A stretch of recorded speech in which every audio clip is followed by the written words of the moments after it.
So I'm here at Wincanton with Steve Noyce, who's been a well-known face around the courses of the West Country for a long time, as long as I've been coming racing at least. Very successful punter. So Steve, can you start us from the beginning? Well, yeah, okay, Simon. My first sort of job, I think a lot of people who got involved in the punting side of things probably had a job with a particular bookmaker or working at the dogs or something like that. It sort of like seemed it was a common practice. It was like a way in then, if you know what I mean, when you were sort of 15, 16 or whatever.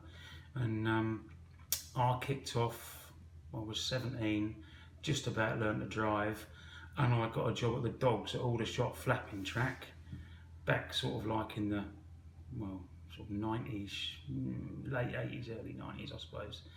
And I worked for an old boy, he was about 85, called Joe Fletcher from the Victoria Club. And he's, you know what flapping dog tracks are like. It was, you know, 6 to 4 each of 5, and then they put the favourite in, that sort of treatment, you know, usual story. And it was quite a good grounding really. Used to get 20 quid a night. It was £1 million back in them days when you were sort of 15, 16, 17 or whatever it was. And, you know, learnt plenty of things. There was, how can we describe it? There was plenty of undesirables used to get to the used to the flappers at Aldershot, but you know, it was what it was, and it was, you know, it was half a decent start, if you know what I mean. Twice a week, it was Wednesdays and Fridays, I think they used to go back then. But it was a few quid in your pocket at the end of the night as well. So in what capacity were you working? I was the bag boy, Simon, a bit like your job you used to be at some stages. I was the bag boy. So any particular characters, events that you remember specifically about Aldershot? Well, some nice people. The clerk on the Joe Fletcher firm, funnily enough, a bit anecdotal, but he, Jimmy Grant his name was, he was deaf as a post, so he wasn't really very good in being a clerk, but he used to have dogs himself, and all the old dog time, you know, the old doggy people or whatever from like the late 80s and whatever, or middle 80s, they would know that his best dog was a dog called Dukes of Hazzard. It reached the final of the Derby. I think it was late 80s, might have been early 90s, I'm not quite certain. But he wasn't the luckiest fella in the world. He'd sent the dog to stud. I think he got 20 odd grand and whatever. And the dog came back 3 months later. The dog was a jaffer. He couldn't. he couldn't get the. He couldn't get the bitches to. How do we put it? He couldn't get the bitches to mate properly. So, poor old Jimmy. But I was there for probably there 2.5 years at the dogs Aldershot, and I actually bet there for the last 9 months before it shut. A nice chap, you'd know him, called Simon Kingshot, lovely fella. Him and his family, they weren't well, he wasn't well, his dad wasn't well, so he asked me to bet for him the 9 months before it shut. But it was a reasonable grounding, if you know what I mean, back then. So where next? Where next? I was trying to do sort of 2 jobs, as most of us were doing back then. You know, you were trying to do a bit of work either in the evenings or to try and sort of tie in with the racing. And I was with a chap from Yeovil, just down the road from here, a nice fella called Johnny Flint.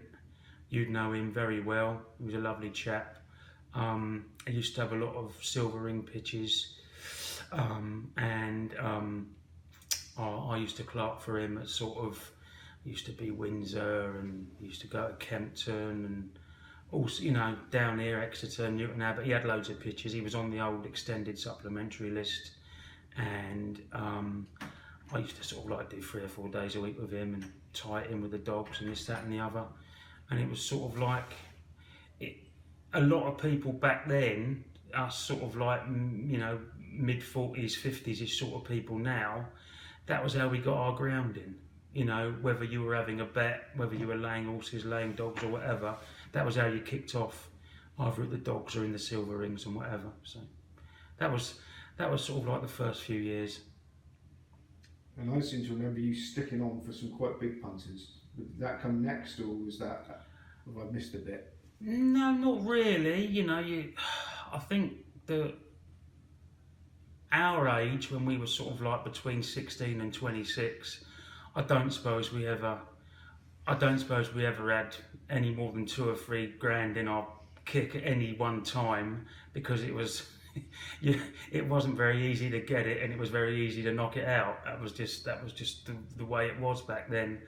And I think if you knew at the age of 40, 45, what you'd have, how to play the game a little bit, you'd have probably been a bit more restrained when things went wrong in your younger days. But we're all the same.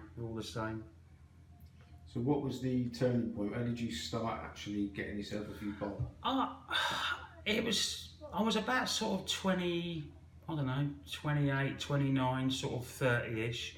I was still doing the same things, but you could get the tank was a little bit bigger. You weren't making quite so many mistakes, and you could roll with the punches a bit better when you did a few things wrong. When you've got no float, or when you've only got a smallish float, it was very easy to knock it out. But it's like everything, especially this racing, like especially, you never stop learning things, and I suppose experience is a thing that you can only learn over time. Funny you should say that, because I remember opening my shoulders at Salisbury one day and betting my wages on one at about 5 on. This is definitely won the photo. And then there's a steward's inquiry, which I hadn't seen the incident, they chucked it out. Any disasters like that with you remember? In the more sort of bet fairy times, I've had a few absolutely diabolical. Nowadays I'm essentially a layer. Whether that's just probably because of the bookmaking background or whatever, that's generally the way I go about it. Try and find a bit of weakness in something that I don't like the look of on the way to the start or something like that. I'm essentially a layer. So, and when you're laying horses, obviously generally you've got more at risk. But no, going back, there's always times, boom times for people who are gambling, I think. And like from my point of view, the boom time for whatever you were doing was sort of like the late 90s up to about 2004, 2005. I think the betting rings were very vibrant. The off course, the firms you could get a fair bet with, they wouldn't shut you down if you were guilty of backing a winner or two, and they would give you a trip over a period of time. Do you know what I mean? Well, there were several larger than life characters back when I was in the ring, especially as I was working for little bookies and looking up at these people. One of them, larger than life in a lot of ways, Johnny Lights. Indeed, yeah. Now I understand you used to work for him. I remember you sticking on in the ring, 2 short ones coupled. So how that came about? Well, his way forward was, he liked to. Well, when he used to lay his money out, I wasn't so much working for him. I was probably putting mine on at the same time, to be truthful. But the way he went about it was he used to like sort of novice hurdles and whatever, 8 and 9 runners. He wasn't really a big track lover, a bit like myself. He was very happy at places like Punter and Folkestone and Fontwell and things like that. But he used to like, if he could find a negative or a bit of weakness and whatever in one of the front ones, he'd generally go in on the other 2. They'd be like 11-8, 11-4 and 4 back in the old days. If he happened to know the 4-1 chance might need the run, or might, just the way it was back then. And he'd be happy to try to, he'd try and get the market right. You've got to back one of them first, hope you're right, get the other one to go out a bit, and you'd end up with like 11-8 and 3-1 or whatever, or 6-4 and 11-4, and he'd end up betting about sort of, he might end up betting 2 on the 2 or 13-8 on the 2 or whatever. And that was just the way it was done back then, because The betting ring was a much more vibrant ring than it is nowadays, obviously, because people didn't really have access to online accounts and whatever back in the 90s. It wasn't really the done thing. If you wanted to go and play your money up, you were going to go and play your money up at the races.